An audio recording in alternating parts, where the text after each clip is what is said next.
Imagine a time when travelers crossing vast deserts relied only on instinct, stars, and silence.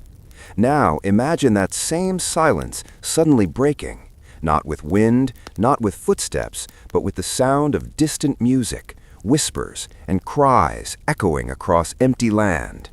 Centuries ago, such a place would have been called cursed. Today, it still exists. Welcome to Moguicheng, China's so-called Devil's City. Located deep within the Xinjiang region of northwestern China, Moguicheng lies in one of the most remote and desolate desert landscapes on Earth. To the untrained eye, it appears as nothing more than a vast expanse of eroded rock formations shaped by centuries of relentless wind. But to those who have visited or dared to stay, the place feels anything but ordinary. The name Moguicheng literally translates to Devil's City, a title that has persisted for generations. Long before modern science attempted to explain its strange reputation, local nomads and travelers told stories of an invisible city hidden within the desert. They claimed that when the wind passed through the rock formations at certain speeds and angles, it produced sounds that resembled human activity: laughter, crying, whispers, even music. At first, these tales were dismissed as superstition. Desert winds can be powerful, and the human mind, especially in isolation, is known to play tricks. But as more explorers and researchers ventured into the region, the stories became harder to ignore. In the early 20th century, Chinese explorers mapping the Xinjiang deserts reported something unusual. While camping near the rock formations of Moguicheng, several members of the expedition claimed to hear faint melodic tones in the distance, like the strings of a guitar being gently played. Others described the sound of a baby crying, echoing across the empty landscape. Some even reported hearing deep animal-like growls that resembled a tiger's roar. What made these reports particularly unsettling was their consistency. Different groups at different times described nearly identical experiences. The sounds often occurred at night, when temperatures dropped and the wind patterns shifted.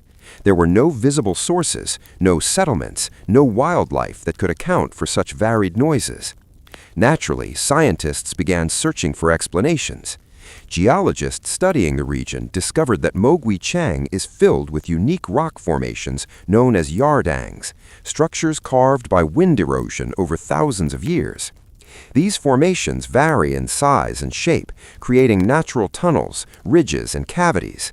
When strong desert winds pass through these structures, they can produce a wide range of sounds, from low hums to high-pitched whistles.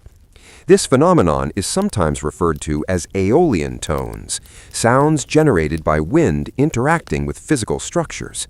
In theory, it explains much of what people hear in Moguicheng, but theory does not always match experience.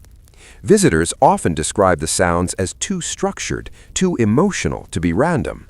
A whistle is one thing, but a sequence of tones resembling music, a cry that rises and falls like a human voice, these details continue to blur the line between natural explanation and psychological perception. There is also the question of acoustics. The desert environment, with its vast open spaces and minimal interference, allows sound to travel in unusual ways.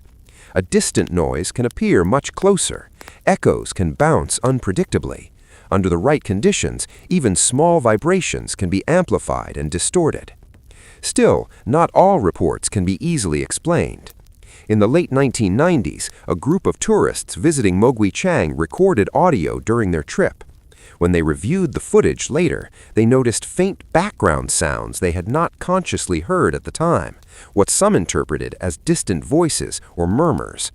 The recordings were inconclusive, but they added fuel to the mystery. Psychologists offer another perspective. The human brain is wired to find patterns, especially in unfamiliar or stressful environments. In a place as isolated and visually surreal as Moguicheng, the mind may interpret random sounds as meaningful ones. A gust of wind becomes a whisper, a vibration becomes a melody. This phenomenon, known as auditory pareidolia, is the same reason people sometimes hear words in static noise or music in random frequencies. Yet even with these explanations, the legend of Moguicheng refuses to fade. Part of its power lies in its setting. The landscape itself looks almost otherworldly. Jagged rock formations rise from the desert floor like the ruins of an ancient city. Narrow passages resemble streets. Tall pillars look like towers worn down by time. Under certain lighting conditions, especially at sunset, the entire area takes on a haunting, almost cinematic appearance. It's easy to understand why early travelers believed they had stumbled upon something supernatural. For modern audiences, particularly in the United States, where interest in paranormal phenomena and unsolved mysteries remains strong, Moguicheng represents the perfect blend of science and mystery. It is not a place of fantasy, it is real, measurable, and studied, and yet it still challenges our understanding of perception and reality. Today, Moguicheng has become a niche tourist destination. Adventurers, photographers, and documentary filmmakers travel to the region to witness its strange beauty and perhaps hear its infamous sounds. Unlike many other haunted locations, there are no staged attractions here, no guided ghost tours, just wind, rock, and silence, and sometimes something more. Standing alone in the Devil's City, as the sun dips below the horizon and shadows stretch across the desert floor, the air begins to change. The temperature drops, the wind picks up, and then, faintly, almost imperceptibly, a sound emerges. It might be nothing more than air moving through stone, or it might be something your mind can't quite explain. That's the enduring mystery of Moguicheng, not whether the sounds are real, but whether our understanding of reality is complete. Because in a world where science has explained so much, places like this remind us of something important. Sometimes the unknown is not hidden, it is simply waiting to be heard.